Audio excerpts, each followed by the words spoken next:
l'état d'esprit du combattant. Faut pas me couper. Alamine, non, laisse Jeff tranquille. Dis, comment tu as laisse tranquille Jeff. Comment tu as trouvé son état d'esprit, le Petit Lo? Non, le Petit Lo, il est dans un très bon état d'esprit, bizarrement. Oui. Justement, je pense qu'il va tirer des leçons de son dernier combat. De son dernier combat et se mettre 100% justement dans la préparation de ce prochain combat-là. Et l'autre combattant MMA est là. C'est de pouvoir nous montrer quel est son réel potentiel, quel est son panel technique, et en espérant qu'il n'ait plus de difficultés gastriques qui pourraient l'affaiblir. Exactement. Justement, on va accueillir Général Malika, grand champion de la lutte sénégalaise, champion aguerri, champion de la lutte simple. Avec frappe, donc koo xamante ne nii moom kenn du ko présenté. Ah oui, jaloore yi mu def gagné li nga xam ne 2 fois. waaw li nga xam ne mooy trophée ANPS. trophée ANPS. nekk finaliste drapeau chef de l'État at bii ñu jugee.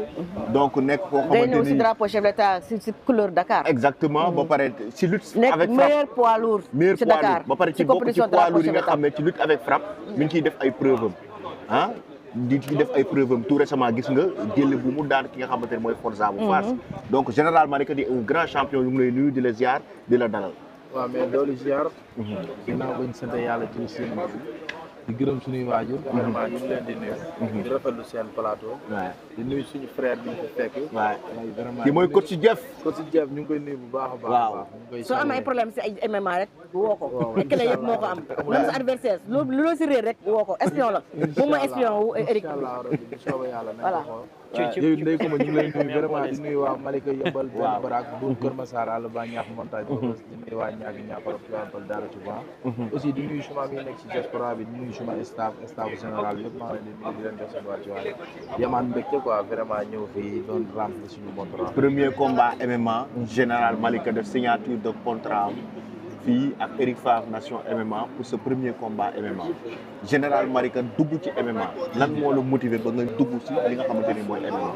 waaw avant tout am mbégte rek ndax yaakaar naa ñun ay sportif lañ te le fait que nga doon sportif aussi tamit doon lutteur boo xamante ne day pratiquer ñaari façon lutteur yoo xam ne bokkul di def lutte avec frappe di def lutte sans frappe. vraiment nag buñ gisaatee beneen sport boo xamante ne sport national la international la. comme lu ci mel ni MMA. ñun dañuy am fierté bokk ci ndax yëfu jàmbaar la yëfu gaynde la yëfu jom la te ñun suñu laami bi ñuy dund ku ne xam na ni yëfu jàmbaar la yëfu gaynde la looloo tax rek vraiment ñu am fierté dugg ci pour yokk suñu niveau sport tamit aussi yow alors Ndeye Coumba. ok général est-ce que jot nga xam sa ki nga xam ne moom mooy adversaire ak di jëm def nga si ay recherche seetlu nga ko gëstu nga ki nga war a bëreel kan la. waaw xam nañ ko nii rek mais xëy na dinañ ci def gëstu. xaaral ma woon la ko mi ngi nii. waaw Agnella. waaw mu ngi noonu Big Loué. waaw loolu rek la ci am ba pare di mbër comme yow. waaw moom champion la lutte simple. Togo Lomé lutte simple. yéen ñaar yéen a tolloo lépp. ndax moom lutte simple.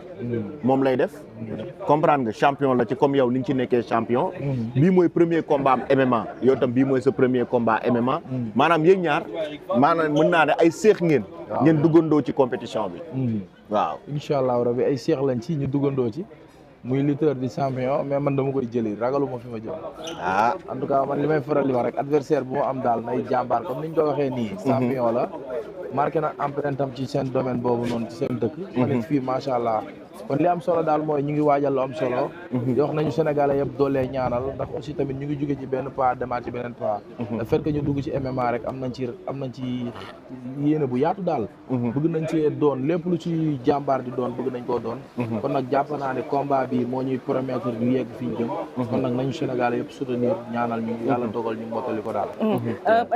général sa préparation nag nga ko na defee parce que gis nañu bii passé Côte d'Ivoire ñu mbër yi demoon problème mu maanaam am base MMA bi est-ce que loolu parce que MMA maanaam soo yóbboo sa adversaire si suuf da nga war a continuer di bëre bokkul ak làmb nga xam ne sa adversaire su eggee suuf rek làmb ji jeex na est-ce que wàllum préparation bi est-ce que loolu yaa ngi koy waajal bu baax a baax parce que foofu ñu bëre fa la ñuy amee problème si bëri. waaw ñu ngi koy waajal xam nga nag ñun daa am luñ tàmm mooy lépp bëree daan après mu jeex par rapport ak nag biñ jëm nag moom dafa am lépp dafa am jekku gaañ sa morom dafa am jekku te tenir ko en échec ba mu abandonné comprendre nga kon nag yooyu yëpp ñu ngi koy bàyyi xel mais xam nañ ni mënul metti ba gën a metti li ñuy dund fii nii yaakaar naa ñun jaar nañ ci ñu tëj ñu saal dóorante sa fii rek ngay gis sport lu metti metti foofu am nay gars mais fii suñu làmb ji da ngay dóor kentoo loxo kase amul gars amul dara kon nag loolu xalaatuñ ci dara li am solo daal ñu ngi ñuy tàggat ànd ceeg suñu coach Azo vraiment moom it ñu ngi ciy xelal ñu ngi ci dooleel bu baax a baax a baax a baax li am solo daal yéen biñ ci am yàlla ko suñu borom moo ban saa nga fas yéene préparé woo wala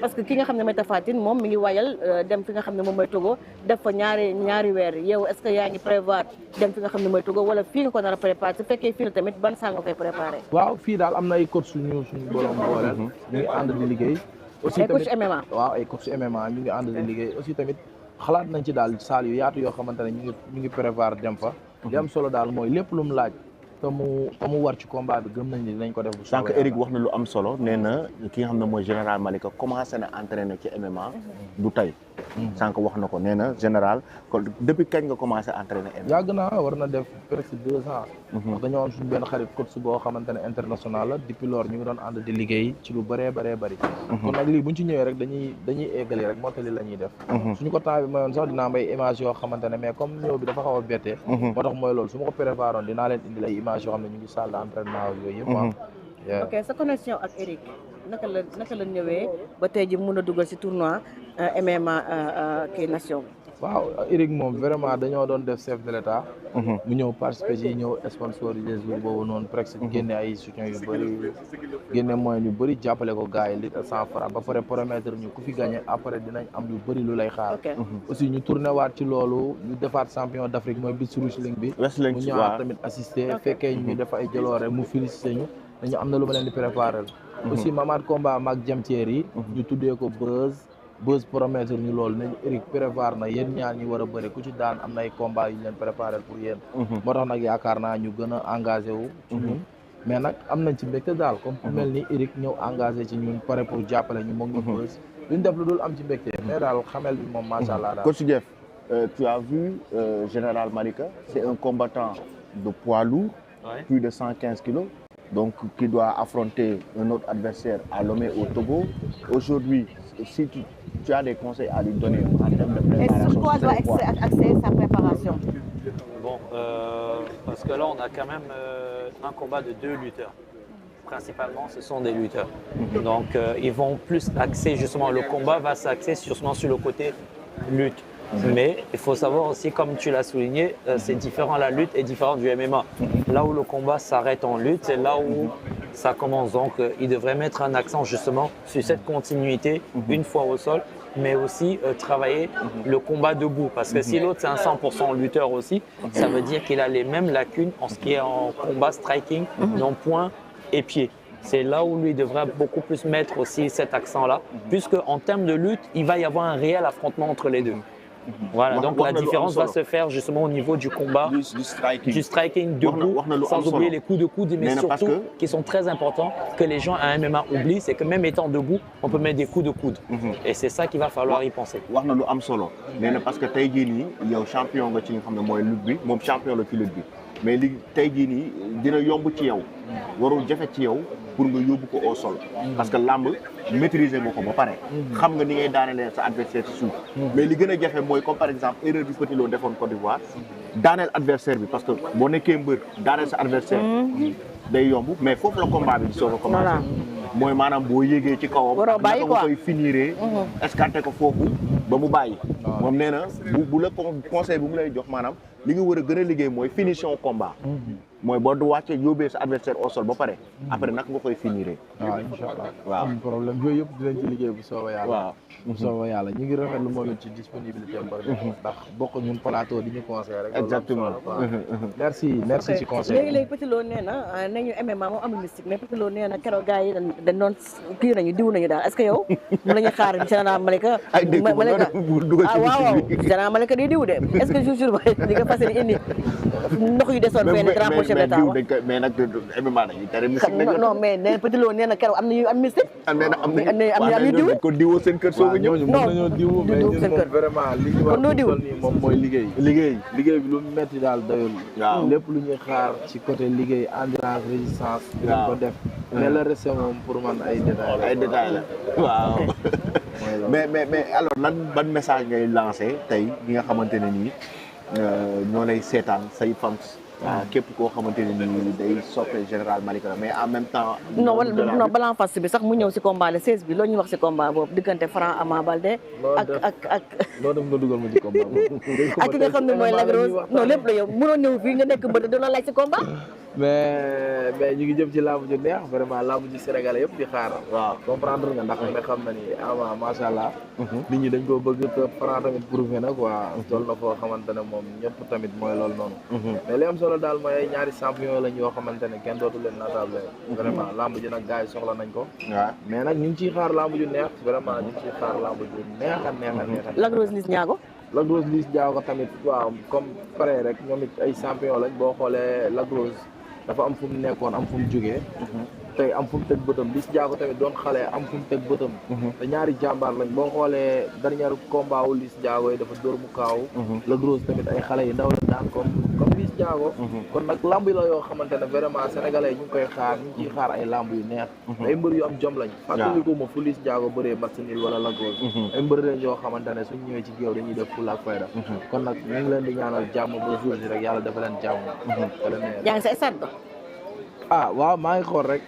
ñëw yëngal stade bi. waaw maa ngi xool daal te mu dëkku ñaari gars yi. wala instant bii nii mooy loolu. Franc ak kii. waaye fu mu toll nii comme ci avril la jëm. bàyyi ko mu concentré wu ci. mais kii ni si jëlee su gisee avance da nga jël de. non mais fu mu toll nii dina concentré wu ci 12 avril. non 12 avril bi foofu ñu concentré wu ci ndax. kon instant bi du jël avance. non avance moom jégal naa ko gars yi fu mu toll nii maa ngi. instant yii mi ngi ci non mais jël na avance nii ba pare. mais non maanaam avance bëre door. déet mais avance bëre door mais tamit mooy loolu noonu fi mu toll nii gars yaa ngi léewtoo rek mais bu ñëwoon nii suba tamit ñu dàbbali ko de jël mu jël ci rek mais fu mu toll nii foog mu concentré wu ci 12 avril bi.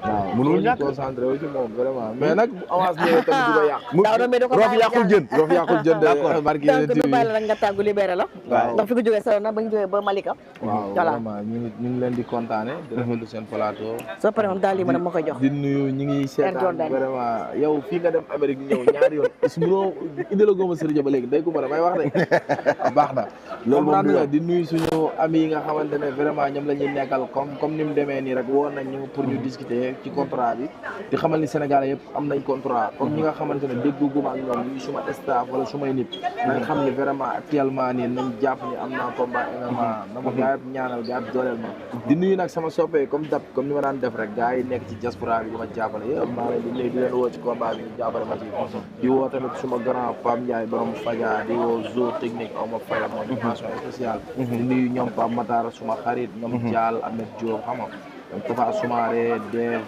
Koba xam nga gaa yëpp ñoom Mbia Bàcci di nuyu tamit suma grand Ousmane Diop Boston borom diaspora bi grand boss ñu lay woo maam Cheikh Anta tamit borom Daaru Salaam sama xarit maa ngi koy woo bu baax a baax Edu moom it xam nga